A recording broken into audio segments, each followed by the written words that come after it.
All right, this is probably gonna be my final video for the night. I have to go to the gym. So, before I continue, make sure you guys like, comment, subscribe, post all your notifications. Again, I do appreciate the support, the subs, the comments, all that. You already know how we rock. Now this I came across on my Facebook. You can tap into my Facebook. It's facebook.com/soonerthanYou.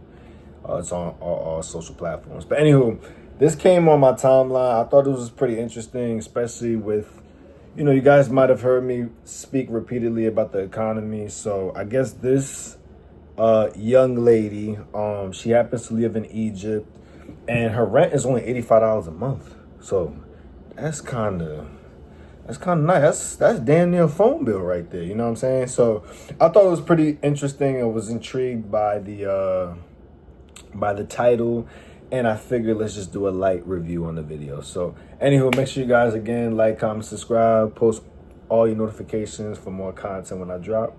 And yeah, let's get right to it. This is Cheyenne, an African-American woman who solo travels the world. She currently lives inside of a brand new, fully furnished apartment. Just for disclaimer, fair use. Shout out to No Limit Eddie is the name. I think this video came out like a year ago, but she is a traveler, so it kind of makes sense. But just outside of El Gouna, Egypt. Not only is she giving us a full tour of her place, she's also promised to reveal what it's really like to black women. Good or bad? Shalom, it's No Limit Eddie, a 24-year-old American who's been living in Egypt for the last 3 years. And I've documented every portion of my journey here on this YouTube channel. If that sounds interesting to you, drop a like on today's video so YouTube recommends you more videos you'll love. Now, I have to issue a warning. This video may cause you to quit your job, sell everything you own, and buy a one-way ticket to Egypt. Because we're showing you a fully furnished one-bedroom apartment that goes for $85 a month. A lobby? Yeah, this is just the first floor. Okay, got you. And what's this big old box right here? That is actually an elevator, and we use that later when we go up to the rooftop. And if you actually look right here, this is the doorbell. See what it's talking about? Ah, okay, I hear it, like a bird chirping. Yes, and then I actually have a light up here. This is like my night light, but it's nice to have. Got you. Here we have my Wi-Fi router. Egyptians don't typically care about Wi-Fi, so it's common to have to install your own landline. So yeah, had to install my own. Yeah, so in my experience, that's so true. Out of the 5 apartments, drill the holes and run the wires and everything like that, but you will have to buy your own box and you will have to pay your own monthly bill. Speaking of bills, how much is your internet every month? Okay, so I actually have a company called We. I have my phone service and my Wi-Fi through there, but for my Wi-Fi alone, I pay around 320 Egyptian pounds, which is around $6.73 USD. And right above the Wi-Fi router is actually the AC, which you definitely need during these summer months. As you exit the hallway, to the left, you actually have the seat area. I feel like I hear something behind this door. Yeah, I actually have a dog and a cat. What? Are we going to be able to meet them today? Yeah, so when I show you the bedroom, which is right behind this door, you'll be able to meet them. All right, so I see you got a nice L-shaped couch right here. And it's pretty cool, rock wall backsplash. So tell me about this couch. So this apartment actually came fully furnished, so a lot of the things that come with this apartment, I didn't even have to buy. Really? So when I put the deposit down for this place, it wasn't even done being constructed. So I was the first person that got everything in this apartment. So the fridge, the stove, the couch, everything was brand new. I know you mentioned that you pay your own Wi-Fi bill, but can you explain to people what utilities you pay versus what's covered in the rent? Okay, so with my rent, I actually pay for my water, my trash, and then of course my ability to live here. Always remember, if something sounds too good to be true, there's always a twist to it. Not saying in this situation how she's living or where she currently lives at isn't what it's all hyped up to be, but just always keep that in the back of your mind. But so far, it sounds lit. For the next month. Okay. And then what I'm responsible for is actually my gas and my electricity, which is paid by meter. Okay, so I know many of you watching this video have no idea how the meter system works, So let me just show you real quick. So this right here is her gas card. Gas is actually paid by meter. Flip it to the back, let me show you guys. See, it's like the same thing that's on your credit card or debit card. So you go to the store, you put money on this card, like a prepaid debit card. This right here is her gas meter. You take this card once it's loaded, and then you tap it right there. Whatever balance you put onto the card gets loaded onto the meter, and then you can use those units for your gas, for your electricity, so on and so forth. Now, I don't know about you, but I personally love the meter system. It kind of makes me feel like I'm more in control of my utility bill. Exactly. So me personally, I like this method much better. I pay around 200 Egyptian pounds for my electric per month, which totals around $4.20 USD. And then for my gas, for about a month, I pay around 30 Egyptian pounds, which is a little less than $1. So in my head, I was doing the math. That means including your internet, you're paying $11 to $12 a month for all your utilities. That's right. Okay, so then right in front of us, here is the kitchen. So you got like a nice L-shaped counter. Everything got a lot of space, especially since it's just me. Everything fits. Alright, and then I have these cabinets. These cabinets actually are kind of like my favorite. They open kind of cool. So I like that they open kind of up instead of out. This is my snack cabinet. These are the cabinets for like my dishes and stuff that I put in here. And then Black people. bags. And beneath this cabinet, you actually see that there is another countertop. Don't tell anyone. The countertop is actually not big enough to cover the cabinet. Oh, wow. I see it. And when I asked him, why does it look like that, or can he fix it, he gave me the typical Egyptian answer. Ovens on this side of the world are typically half the size of the ones in the States. I've been out the States for so long, now I'm basically adjusted. How long have you been outside the States? A little over 3 years. I say about 3 years and 4 months. Now, I'm pretty sure, like, most of the viewers are thinking, like, America's a land of milk and honey. Why the heck have you left, and why have you been gone so long? Freedom, to plainly put it. I woke up one day and just realized that it was all a trap. This whole 40. You work 40 hours a week for 40 years, and then you retire. And for my generation, I'm 28 by the way, I don't think that my generation will be able to retire based on how high inflation is in America right now. And I mean, most people don't know this, but this is on the official government website for Social Security that they put in plain English that by 2037, they will not be able to pay out full benefits for Social Security anymore. And the thing is, I'm not knocking anybody that's leaving the United States to go move to a different country, especially if you're happen to be an immigrant or someone that wasn't born in this country and you happen to be from another country to come to America and then looking to go back to your home country. I'm not knocking that, but my whole thing is this, right? And again, feel free to comment. They always say most people that are not American are not from the United States, which solely speaking for immigrants, they come to America to have a better quality of life. So there's still people to this day that's still trying to get into this country to have, again, a better quality of life, opportunities, resources, etc., etc. So I never understood the whole logic of people leaving here to go to different countries. Now, to some degree, as I said earlier, I do understand if you weren't born here and you happen to be from another country and you go back to your home country, I get that. But I just never understood the logic of why people are leaving here to go somewhere else when every other country is just struggling to a degree. And, you might not have the same opportunities that you might have here. Now, I've always did say, maybe not to you guys, but amongst my peers, close family members, when I do get to that financial status, I do plan on having real estate throughout the world. Now, as far as what countries, preferably I would say Nigeria, because for those that don't know, I am Nigerian. Honduras too, I am Honduran as well. And I would like to have something in the UK because I have family in the UK. So those are like my 3 top countries that I would love to have real estate because I have family in each of those countries. Now, I don't know I don't know what would be the proper protocol when it comes to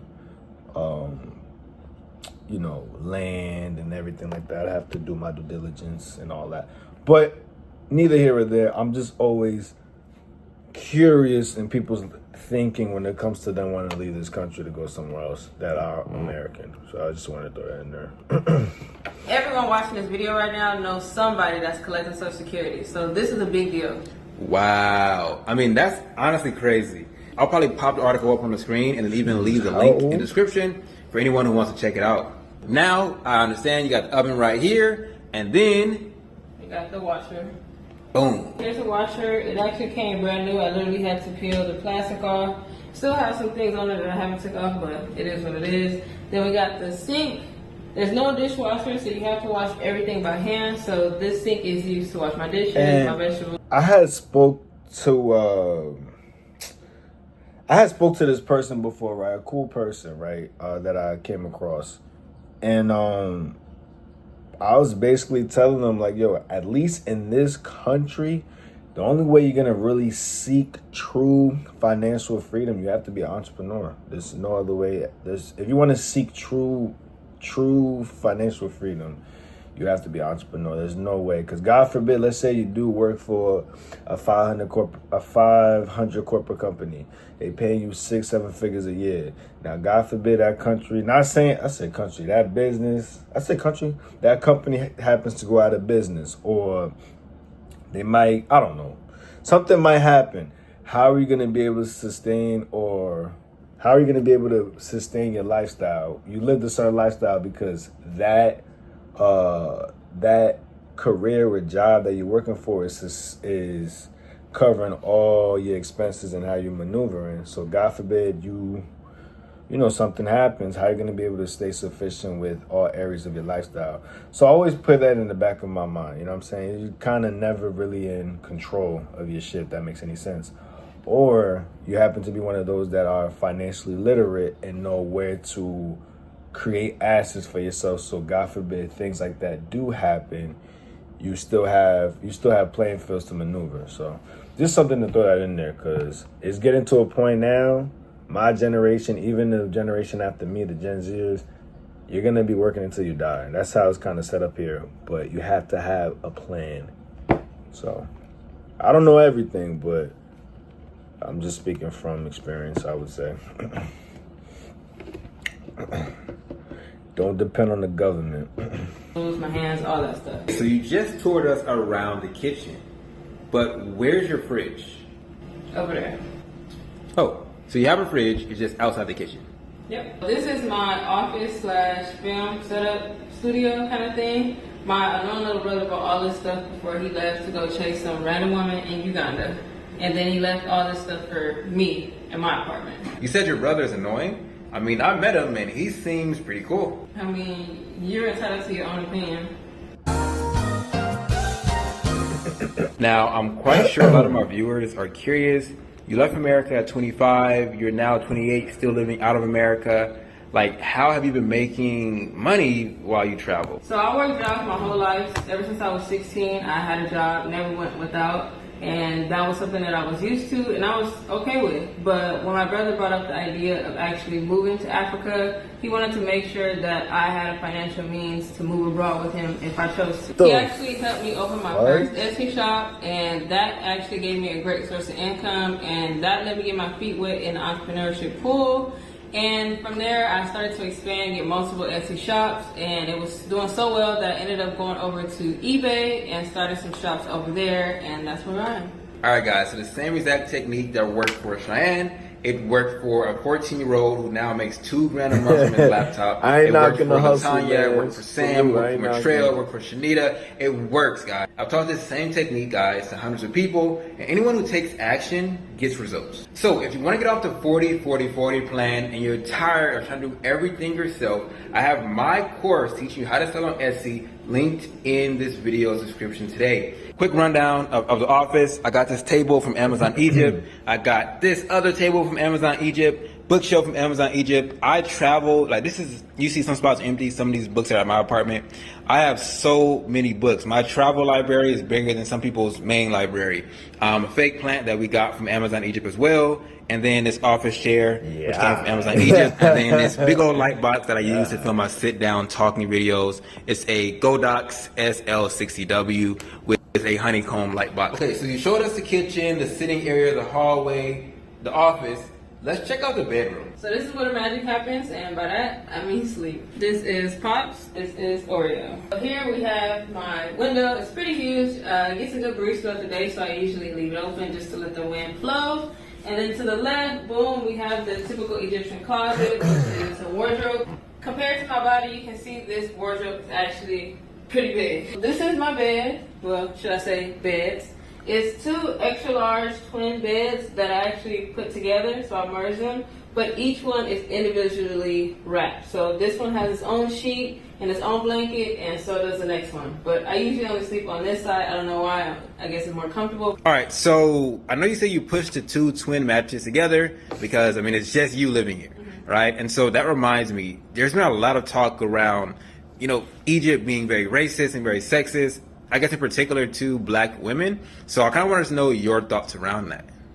So me personally, I feel like whatever you put out there is kind of the energy you're gonna get back. So I feel like if you come here with a wholesome vibe and you're looking to make friends with the locals and just live a normal life, you'll be fine. But I feel like when you come here with negative energy, looking for it to be racist or already thinking these people are racist and stuff, you run into problems like that. Of course, anywhere in the world is gonna be racism. But for me personally, I haven't experienced any racism since being here. Got you. And you've been here 3 years. Yes, a little So over. then what's your advice for women black women in particular, who are thinking about coming to Egypt but they're scared?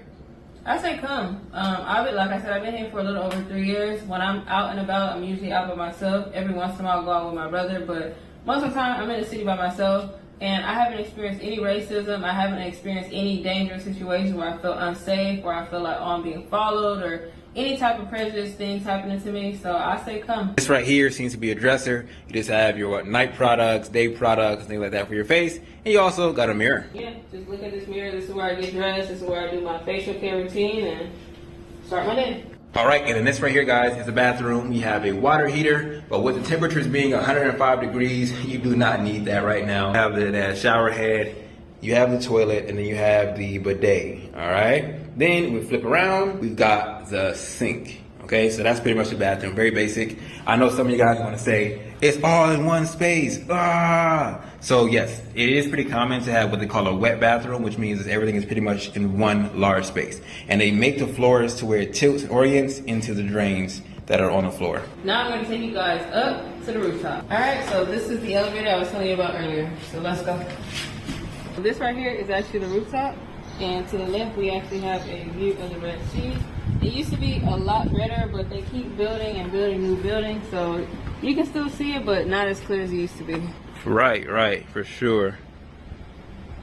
Oh, that my sister's TikTok is linked in the description. You can check her out. Other than that, we'll see you guys in the next one. Y'all willing? I wanted to know too, how's the how's the communities?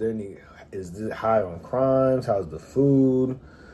How's the weather? You know, even though I'm pretty sure Egypt is close to the equator, so if y'all do remember growing up, what they say about the equator is super hot, especially around the summertime. You know, other questions I have, but anywho, I figured let me just talk about this briefly. Yeah, I don't really have much else to say. Make sure you guys like, comment, subscribe. My fault. My phone had died, so I had to edit. If that makes any sense. But anywho, I'm gonna catch y'all. Y'all be easy, and I'm gonna catch y'all in the next video. I'm out of here. Deuces.